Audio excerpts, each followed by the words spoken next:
ድንግል ማርያም በመጽሐፍ ቅዱስ እኮ ብዙ አልተጻፈም፣ እናንተ ነው የምትናገሩት ብዙ ይላሉ።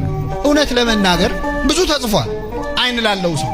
ግን እንበልና መመና መጽሐፍ ቅዱስ ላይ ስለ ድንግል ማርያም የተጻፈው አንድ አረፍተ ነገር ብቻ ቢሆን ያም አረፍተ ነገር ክርስቶስን የወለደችው ማርያም የምትባል አንዲት ድንግል ናት ብቻ የሚል ቢሆን ኖሮ እሷን ለማክበር ይበቃናል አይበቃንም?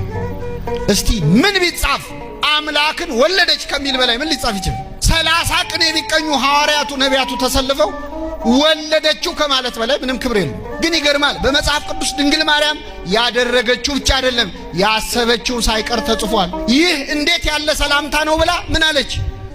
አሰበች። ማርያምም ይህን ነገር ሁሉ በልቧ እያሰበች ተጠብቀው ነበር።